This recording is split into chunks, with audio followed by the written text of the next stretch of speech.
me just a little sum up about what it's about? Okay, well, it's an adaptation about Shakespeare's lesser-known work called Measure for Measure. It's a bit of a feminist play, and of course things have been changed here and there. Things have been modernized, you'll find a lot of pop culture references in there. Even some debates that people have been sort of working with in the world these days, mainly the legalization of same-sex marriage. So, how do you feel about tonight's performance as sort of opening night? Well, I was very nervous for like the first 2 hours. Like when it hit 5 o'clock, I was very nervous. You know, I always get the flash of nervousness. And when I actually went out there, it wasn't actually too bad. When I saw people filing in, I actually went, okay, well maybe this is gonna be okay. You know, like, and when I did my dance, I was worried that I was gonna screw it up or something like that. But then I remembered how the steps worked, and it's a lot of pressure when. Even if I'm playing a minor role, it is a lot of pressure to have all the people watching you because we're kind of drawing attention to our performance. So I was actually very glad that I didn't buckle under the pressure. You know, I didn't forget anything or I didn't mess up. You know, I was actually very glad about that. So, do you have a favorite part sort of that you got to do? I know your character was sort of one of the more main characters, so you got to do a lot of acting and some more like playing with that. Do you have any specific parts that were your favorite, or? I like the second D'Angelo scene where he makes his move, I suppose.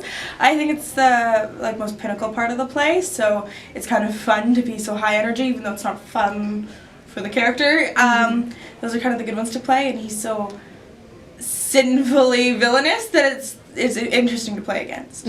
There were a couple for me. I liked the scene with Pompey and Mistress Overdone. Just, it's so much fun, and they're really great characters to play off of, and really great actors to play off of as well. And I also really loved the scene with Lucio. Carson and I have been in a couple plays together before, but haven't really had an opportunity to act against each other, so it was really fun that just from the first time we went through the scene. It was a new experience, and we've been friends, so it was nice to be able to work off each other.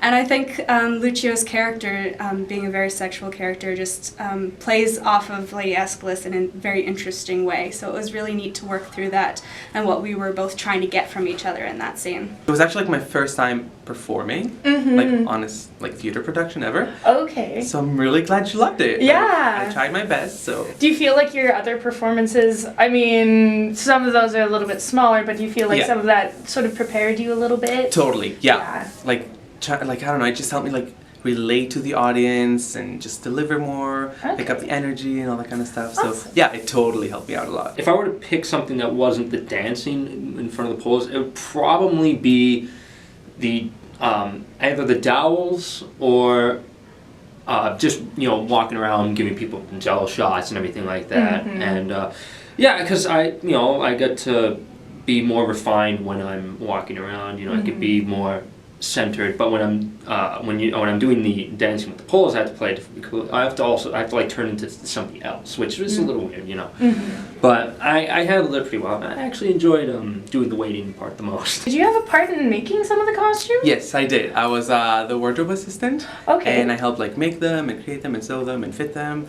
And all that kind of stuff. Okay. Did you help with any of the the design of it and stuff as well? No, not at all. That was all Wes Pierce. Oh, yeah, okay. He designs the things, and then me and Kathy Mearns, we create them.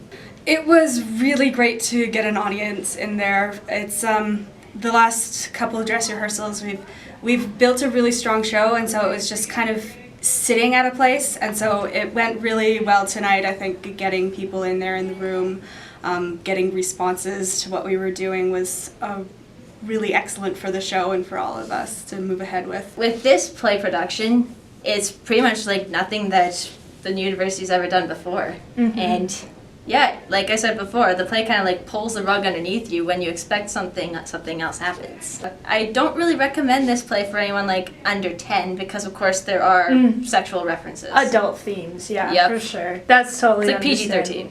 It's for Shakespeare lovers. It is the Shakespeare, and it's a problem play, so a lot of people find it interesting that it's not really either a tragedy or a comedy or a romance. I think people that like Shakespeare in its pure form will still like it.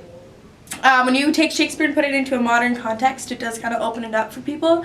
And I think the subject matter of the play regarding women and women's rights and yeah, the vile abuses that women kind of suffer through still to this day is very relevant with everything going on and with the whole rebel against rape culture and women equal rights and gay rights and all of it. I think it makes a good comment on how the problems that are portrayed in the play were both a problem then, and it's 2015 and they shouldn't be a problem anymore. Shakespeare is sometimes hard to access in these times, but his stories are still very relevant when you can see them through a new light and a new modern light, and I think that's what this play does, and so it's still a very relevant story to this time and age. I like the balance of there's sort of that hypersexuality as well as the character that you're portraying as well. You get a chance of sort of that balance. It's like you don't have to give up your own personal morals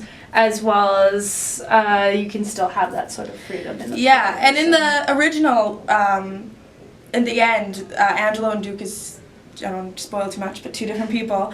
And in the end, she marries the Duke. And she doesn't ever really speak again after he proposes to her, and she's kind of silenced, and the director really wanted to give her a voice at the end and let her choose what she really wanted to do, and that was to be a nun. She really wanted to give herself to God, so she has that opportunity now, and that's just as valid as anybody else. So. It's not like the biggest that Shakespeare has done, so it's kind of like that's what Catherine wanted to do because it was kind of like her understudy thing that she used to do.